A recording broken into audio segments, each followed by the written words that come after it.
In today's video, I'm going to show you how to fix that dreaded knee cave and knee valgus with one simple yet effective tool.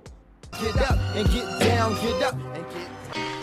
Hey guys, thanks so much for stopping by the YouTube channel. If you were to Google search how to fix knee cave or knee valgus, no doubt you would see a ton of different corrective exercises, some single leg, some doubles, some with different bands and chains, a ton of different setups. Now, while those aren't bad and many that I use myself, today I want to show you one of the most simple yet effective tools that you can use at home without any different setups to help fix your knee cave.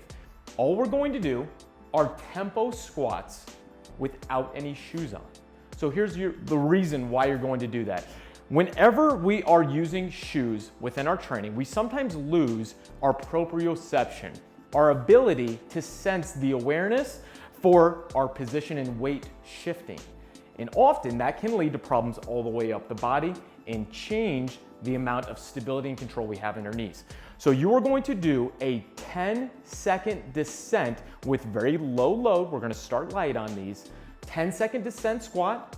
You're going to pause and feel yourself staying balanced across the entire tripod foot. And remember, that's body weight spread over the heel, base of the first toe and base of the fifth toe. And then on the way up, you're going to take 5 seconds and feel your body staying balanced. So here's what I want you to think about. Balanced foot, open the hips, whether that's spread the floor or screw your feet into the ground, and go slow. Here's what it's going to look like. I'm going to take the bar out of the rack. Remember, balanced feet, looking forward. Take your steps back. Get into your natural starting position. Mine has a little bit of a narrow stance with slight toe out position. And then we're just going to stay balanced. 10 seconds on the descent. 1, 2, 3, 4, 5, 6, 7, 8, 9, 10. Now down here, I can feel my body weight spread evenly across my entire foot. It's not caved over. You can still see there's a slight arch in my foot. My hips are still very engaged. My core is tight. My knees are in line with my feet. I'm not shifting back onto my heels or far forward onto my toes. So my base of foundation from my foot on up is very stable. Now on the ascent, I'm going to make sure everything stays engaged. Again, we're doing this with light weight. Breath. 1, 2, 3, 4, 5. The idea is that we are enhancing our mind-muscle connection to have complete control of the body. Let's do one more. Big breath, embrace.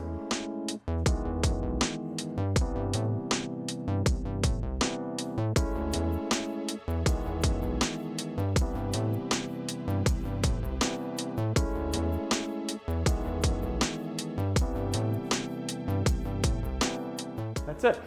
So, very simple, yet effective. Now, if you still have a problem with your knee cave, you can also throw a band on that. I'm a big fan of the slingshot hip circle bands from Mark Bell and his team. Now, this specific one is the grippy hip circle. I like it a little bit more as there's a little bit more stretch to it than the original hip circle, but you're just gonna put this above the knees. Now, the idea behind this is it is teaching you how to engage the hips. So a couple cues that work well for people to use this correctly to, again, align the lower body in the ideal position. We're not trying to drive the knees out so far that you lose your feet. Notice what I just did. If you just think knees wide, what happens? The foot just rolled on its side. You're just off balance in the other way, okay? So we want to make sure that that base of your big toe always stays jammed down into the ground. Now you can either spread the floor by pretending there's a sheet of paper down there and you're ripping it apart. You can screw your feet into the ground, whatever feels like it helps you make that mind-muscle connection. But you want to feel like you're stable from the foot all the way up and you feel those hips engage. So I'm going to do one more rep with the hip circle band on using those cues so you can see, again, what that's going to look like. So again, we're getting set. Take your steps. Again, we're going to grip the ground. We're going to spread the floor, but I can feel my hips engage. And then we're pushing out against that band the whole time, opening those hips, making sure that everything from the ground up feels extremely stable. Nice and slow here. And then again, on the way up, nice and slow. Feeling for everything being engaged all the way up. Now, this is a very simple yet effective tool.